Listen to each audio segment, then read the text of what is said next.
Un saludo cordial en el nombre maravilloso de nuestro Señor Jesucristo. Una vez más le saluda a su servidor y amigo, el pastor José Luis Fuentes. Estamos una vez más para introducirnos en la lección número 2 de la materia de soterología, ahora con los temas la gracia y la justificación. Bienvenidos. La gracia.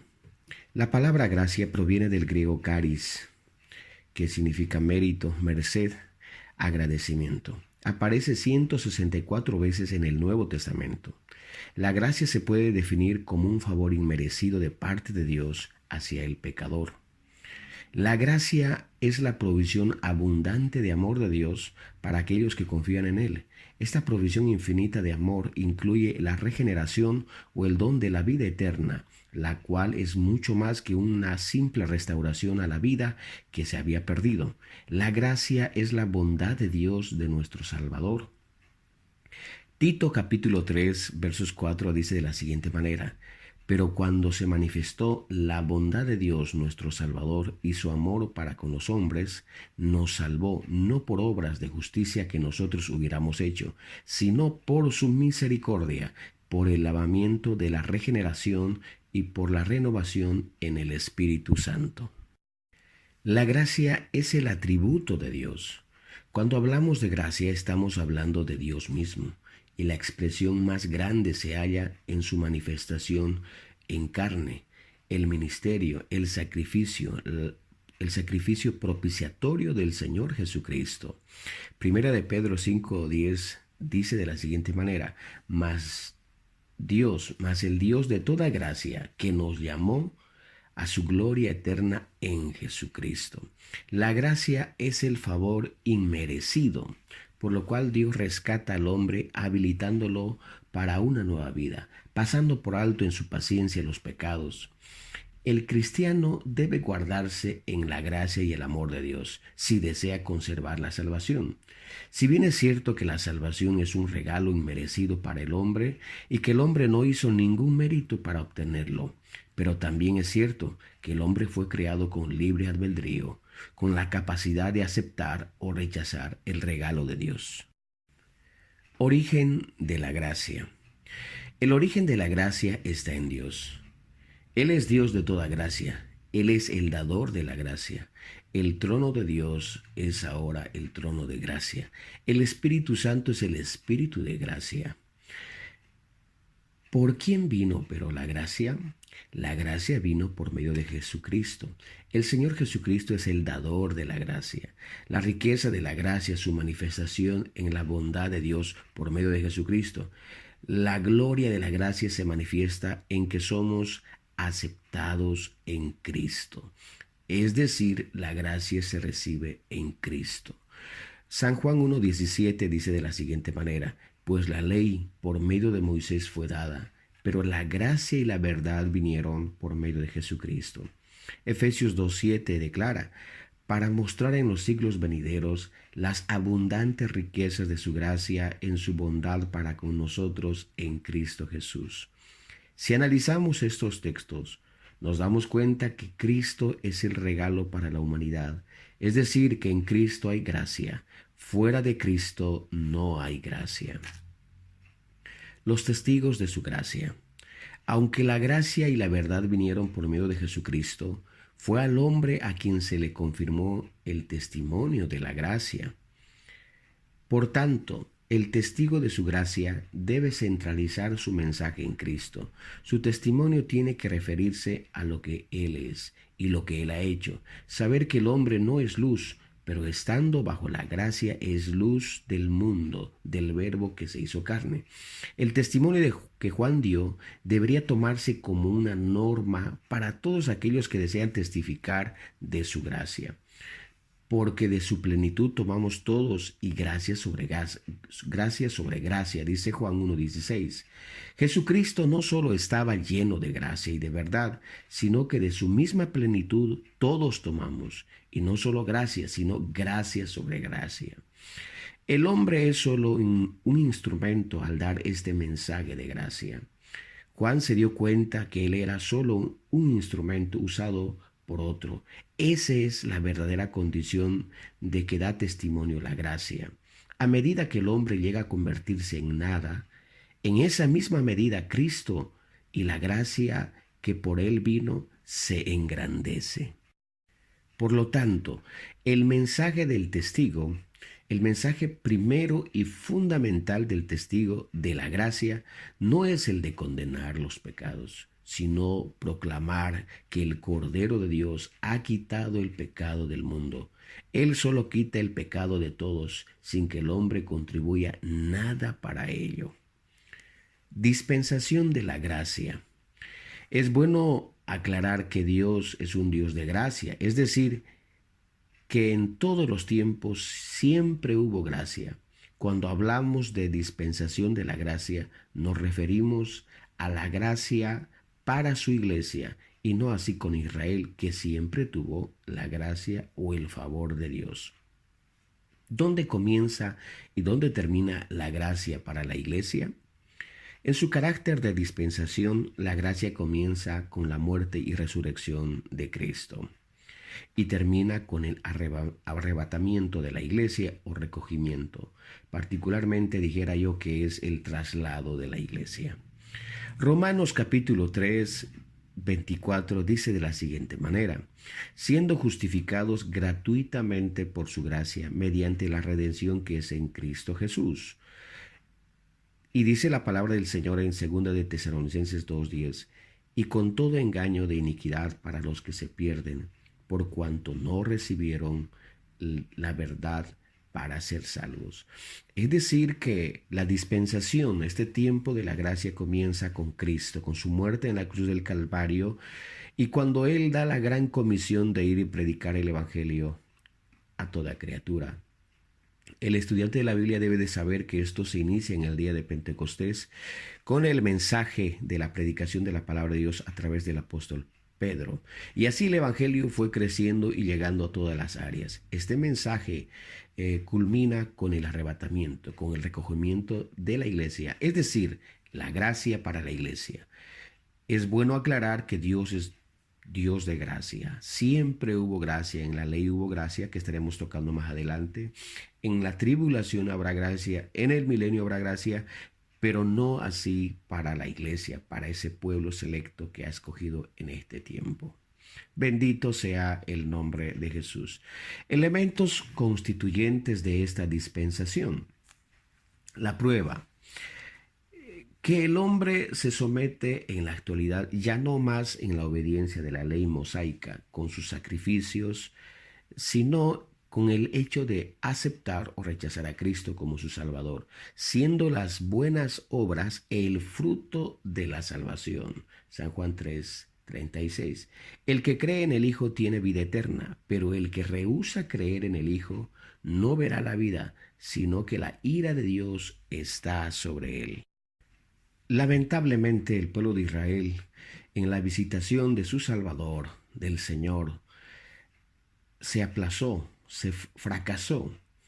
Y de allí que la palabra del Señor declara que ellos un día tendrán que dar cuenta a Dios. Hay un juicio preparado para todo aquel que rechaza a Jesucristo. En esta dispensación de la gracia, Cristo es el centro. Y en realidad podemos decir que en realidad desde el Antiguo Testamento, Cristo siempre fue el centro, Jesucristo. En el Antiguo Testamento de una manera simbólica, ahora en la dispensación de la gracia, Cristo en su manifestación. Y aún en la gran tribulación, Israel tendrá que aceptar que Jesucristo es el Señor y Salvador. De ahí que podemos resumir que la Biblia es cristocéntrica. Qué terrible es cuando el hombre desprecia o rechaza la manifestación, la visitación de su Señor. Es que Jesucristo no es meramente cualquier hombre. Jesucristo es Dios manifestado en carne, el Salvador del mundo. La relación de la ley mosaica y la gracia. La ley fue dada por Moisés, un miembro de la raza caída en el pecado, pero la gracia y la verdad vinieron por medio de Jesucristo.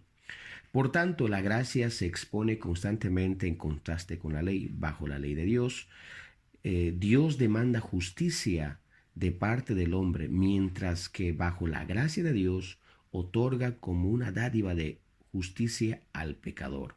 Efesios 2:8 dice, porque por gracia sois salvos, por medio de la fe. Esto no de vosotros, pues es don de Dios. ¿Qué relación hay entre los sacrificios de la ley y la gracia? Un día Juan vio venir a Jesús hacia él y dijo, He aquí el Cordero de Dios que quita el pecado del mundo. Como Cordero, Él es el sacrificio por el pecado. El sacrificio del Cordero de Dios tiene un valor nuevo e infinitamente mayor que los sacrificios relacionados con la ley, de los sacrificios de la ley ofrecidos año por año. Nunca puede perfeccionar a los que así se acercan a Dios, porque es imposible que la sangre de los toros y de los machos cabríos quite los pecados. Así lo declara en Hebreos 10, del 1 al 4. Pero el sacrificio que Juan se refirió es un sacrificio que quite el pecado del mundo. Esto era algo completamente desconocido bajo la ley o hasta ese entonces. La pregunta, ¿había gracia bajo la ley? Claro que sí. En la palabra del Señor se demuestra en muchas maneras que hubo gracia, hubo favor de Dios, porque Dios es un Dios de gracia. En las restauraciones de su pueblo pecador, en el anuncio de un nuevo pacto durante el periodo de la ley, la promesa de una nueva era fue dada durante un tiempo cuando la ley estaba rota y hollada bajo los pies de la gente, en la capacitación de su pueblo. Es decir, que Dios siempre estuvo acompañándoles, ya sea en una columna de nube, una columna de fuego. Dios, su favor, su amor, estuvo con ellos. Al revelarse a sí mismo en la experiencia con su pueblo a través de su nombre redentor, Jehová, en el Antiguo Testamento. En el gran pacto que hizo con David fue la prueba grande de su gracia de parte de Dios. Bendito sea el nombre de Jesús. Dios llamó a Abraham por su gracia, a Moisés por su gracia, y así pudiéramos nombrar a todos. Dios llamó a Israel por su gracia. Y solo Israel fue en el Antiguo Testamento pueblo de Dios, acreedor de las promesas y las bendiciones de Dios. Pero ahora en esta dispensación Dios abre una puerta para el mundo gentil y así crear un pueblo para su gloria. Ese pueblo es llamado su iglesia, la iglesia. Gloria a Dios, bendito sea el Señor. Cuán importante es valorar el regalo que Dios nos da. El regalo es Jesucristo en su manifestación o visitación al mundo. Es una oportunidad para todo el mundo y no solo para un grupo de personas. Ahora nadie es salvo por obras, sino por gracia. No somos salvos por nuestra fe, sino por la gracia de Dios. Pero para recibir la gracia necesito recibirla con fe. Para finalizar, podemos resumir entonces que la palabra gracia significa favor o regalo inmerecido. Quiero darles un ejemplo para que podamos entenderlo. Si alguna vez usted o a usted le hicieron algún daño, el hombre por lo general no es capaz de demostrar un amor sincero y un amor grande, espontáneo hacia aquella persona que le ha ofendido. Pero Dios hizo todo lo contrario. Pese que el hombre le dio la espalda, pese que el hombre no le buscó, nosotros fuimos los infieles. El ser humano es el que se alejó de Dios. Es Él el que toma la iniciativa.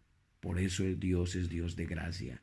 Él es el que busca, como el pastor que busca su ovejita, como alguien que busca a la persona que se le ha extraviado. Dios va a buscar y a rescatar y a perdonar, a lavar, a limpiar. Ese es el favor inmerecido. En este tiempo es el Señor que extiende los brazos hacia el hombre pecador. Bendito sea el nombre de Jesús. Entramos al segundo tema, que es la justificación. Etimológicamente la palabra viene del griego dikaiosis o dikaiosis, esta palabra griega que traduce justificación. Además, dikaico es el verbo de justificar que se usa con frecuencia y aparece 39 veces en el Nuevo Testamento. Dikaisune, que aparece 91 veces, solo 2 veces se traduce justificación. porque en la antigua versión se traduce justicia. Romanos 4:25 dice, el cual fue entregado por causa de nuestras transgresiones y resucitado para nuestra justificación. Justificación y justicia se hallan inseparablemente unidas en las Escrituras por el hecho de que ambas palabras provienen de la misma raíz griega dikaios, que quiere decir justo. Justificación. Justificación es absorber, rectificar y hacer justa una cosa. La justificación se refiere a la relación del creyente con Dios en relación a la justicia que le es acreditada. Dios declara justos a los pecadores no porque en sí lo sean o porque tengan algo de justos entre ellos mismos. Los declara justos sencillamente por fe, mediante la cual se les acredita a su cuenta la justicia de Jesucristo. La culpa y el castigo que era sobre ellos, ahora Cristo pagó por el ser humano. Isaías 53 dice de la siguiente manera, ciertamente llevó él nuestras enfermedades y sufrió nuestros dolores, y nosotros le tuvimos por azotado, por herido de Dios y abatido. Mas él herido fue por nuestras rebeliones, molido por nuestros pecados. El castigo de nuestra paz fue sobre él, y por su llaga fuimos nosotros curados. Tipos de justificación. Justificación propia en sí mismo. Esta justificación es la que siempre presentaban los fariseos. Pero ante Dios es aborrecible. Es como trapo de inmundicia, ineficaz para alcanzar la salvación y es jactanciosa, vanagloriosa. En lo que siempre los fariseos se atribuían, por eso sus ojos estaban cegados, sus oídos cerrados, por eso no le fue revelado la palabra de Dios. Toda justicia del hombre ante Dios es como trapo de inmundicia. La justificación ante Dios es una justificación prometida en Cristo. Es un acto de Dios. ¿Quién justificará a los escogidos de Dios? Dios es el que justifica. Bajo la ley exige obediencia perfecta y el hombre no puede alcanzarla. Es decir, que la ley fue algo que ningún ser humano pudo alcanzarla en toda su plenitud, excepto Jesucristo. Romanos capítulo 2, versos 13 dice, porque no son los oidores de la ley los justos ante Dios, sino los que cumplen la ley. Esos serán justificados. Ningún ser humano puede justificarse con buenas obras. Nadie es suficiente bueno para llegar al cielo por su propia cuenta. Hechos 13:39 dice, por tanto, hermanos, sepan que por medio de Jesús se les anuncia a ustedes el perdón de los pecados. Ustedes no pudieron ser justificados de esos pecados por la ley de Moisés, pero todo el que cree es justificado por medio de Jesús. El pecador creyente es justificado porque Cristo, habiendo llevado los pecados en la cruz, ha sido hecho la justicia de Dios para todos los que confían en Él. El que recibe a Jesucristo como su Señor y único Salvador, arrepintiéndose y bautizándose en su nombre, lleva ya la justicia de Dios. La base de la justificación. Esto es muy importante que el estudiante sepa cuál es la base de la justificación. La justificación no es más que un simple perdón, no es que se deje de un lado las exigencias de la ley, sino que se satisfacen plenamente. De ahí que la base de la santificación es la obra expiatoria de nuestro Señor Jesucristo en la cruz del Calvario. Sin sacrificio no se satisface la justicia de Dios. Segunda de Corintios 5:21 declara, al que no conoció pecado, le hizo pecado por nosotros, para que fuéramos hechos justicia de Dios en él. ¿En qué consiste la justificación? La justificación quiere decir que todos nuestros pecados son perdonados y nuestras culpas y castigos quitados. Justificación no es más que un descargo, es la solución al problema del pecado. Justificación es como si yo nunca hubiera pecado. Por eso el pecado es borrado y olvidado, imputado de la justicia de Cristo a los pecadores. Gloria sea el nombre de Jesús. Es como si usted debiera a alguien un montón de dinero y que todas sus cuentas están anotadas, pero de noche a la mañana alguien cancela toda esa deuda que usted tenía y aparece como si usted nunca hubiera debido nada. Ese es el amor de Dios. Es decir, que ningún ser humano era justo ante Dios. Romanos lo declara, no hay justo ni un uno, porque todos hemos pecado. Pero Cristo en la cruz del Calvario, Él fue el único santo capaz de morir por nosotros, y ahora el que tiene a Jesús es justificado en Cristo. Fuera de Cristo no hay justificación. ¿Cómo somos justificados? No por obras. El primer paso de la justificación es no depender de las obras. Las buenas obras seguirán, pero viene antes de la justificación. Por tanto, el hombre que obra no es justificado, pero el hombre que es justificado es el que obra. Por la fe. La fe es la condición más importante que se puede cumplir para la justificación. La fe no se puede, la fe no se puede apartar del arrepentimiento y la obediencia. El hombre que cree en Dios también obedece al Evangelio en pleno y anda en la luz. Bendito sea el nombre del Señor. Es de la gracia. El ser humano es incapaz de salvarse en su condición perdida, y la muerte como testigo por el pecado le cae en suerte a todos. Pero en la justicia y la obediencia de Jesucristo se invierte la situación. En vez de la condenación del hombre puede alcanzar justificación. En vez de la muerte tiene alcance a la vida eterna. El pecador ya puede ser declarado ahora justo, es decir, ahora puede ser justificado por el don gratuito de la justicia que Dios le da. El hombre es justificado en el nombre de Jesucristo por su sangre derramada y por su resurrección de entre los muertos.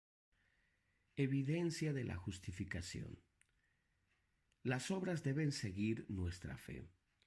Si hay fe, es necesario obedecer con todo el corazón al Evangelio en pleno, y por lo tanto debe de haber arrepentimiento, bautismo en agua en el nombre de Jesucristo, el bautismo del Espíritu Santo y una vida santa.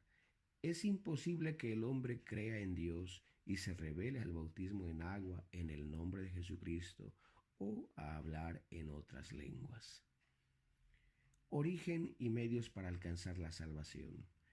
La justificación se origina en la gracia. Se efectúa mediante la obra redentora y propiciatoria de Cristo, quien ha vindicado la ley. Esta se recibe por la fe, no por obras. Romanos 3:28 dice de la siguiente manera: concluimos pues que el hombre es justificado por fe, sin las obras de la ley.